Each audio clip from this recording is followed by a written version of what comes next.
दूसरी कथा। श्वेत की एक अन्य कथा ब्रह्मपुराण में दी गई है। उनको लाने के लिए यमराज ने अपने दूत भेजे, परंतु वे उनके घर में प्रवेश नहीं कर सके।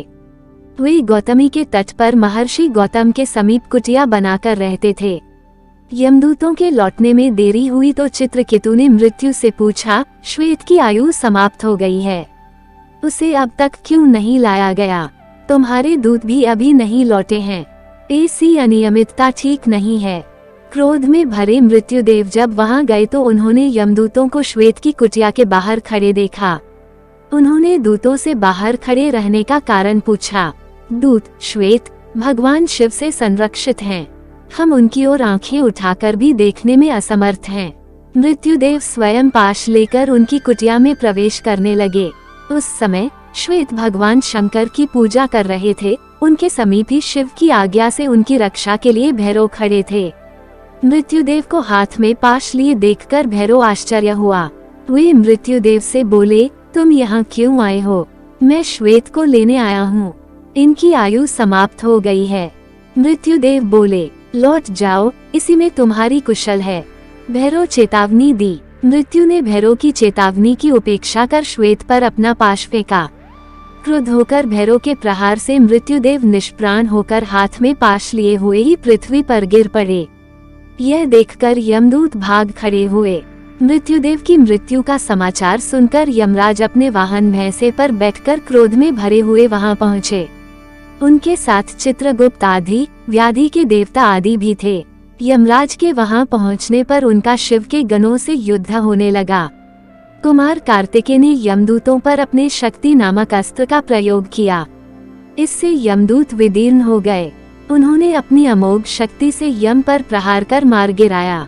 शेष यमदूतों ने भगवान सूर्य के पास जाकर सब समाचार कह सुनाया। सूर्य आदि सब देवता लोकपालों सहित ब्रह्मा जी के पास गए। ब्रह्मा जी ने श्रीहरि को भी साथ लेकर गोदावरी के तट पर उस स्थान पर आए जहां पर यम अपनी सेना के साथ मरे पड़े थे। देवताओं ने शिवजी की स्तुति की। प्रसन्न होकर शिवजी वहां प्रकट हो गए। बोले, क्या चाहते हो?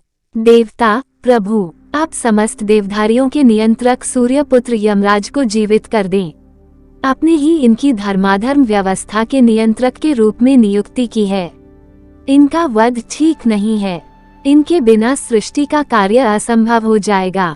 ये तो आपके ही परिकर हैं, अतः सेना सहित इनको जीवन दान देने की कृपा करें। शिवशंकर बोले, मेरे और श्रीहरि के भक्तों पर मृत्यु का कोई अधिकार नहीं है। स्वयं यमराज और उनके दूतों को उनकी ओर देखना भी पाप है। अपने भक्तों के हम दोनों ही स्वामी हैं। आदि व्याधि कोई उनका प्रभाव नहीं कर सकता। देवताओं ने भगवान शंकर की बात मान ली।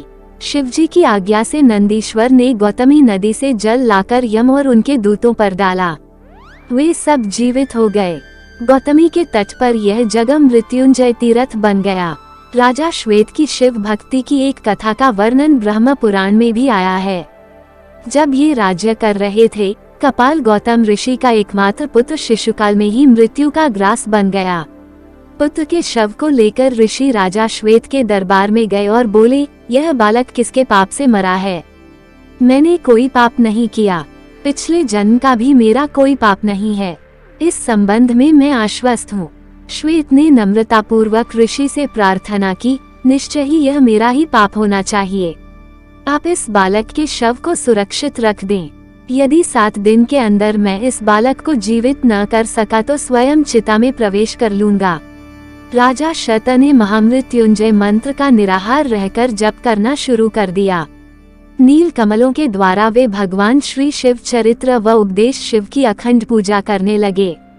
उनकी भक्ति और आराधना से प्रसन्न होकर शिवजी उमा के साथ प्रकट हुए। उन्होंने राजा से वरदान मांगने को कहा। राजा श्वेत ने हाथ बांधकर नतमस्तक होकर प्रार्थना की, यदि आप मुझ पर प्रसन्न हैं तो ऋषि कुमार को जीवित कर दें। रुद्र भगवान ने काल को आज्ञा दी, बालक को जीवित कर दिया जाए। काल ने रुद्र की आज्ञा का पालन करते हुए बालक को जीवित कर दिया।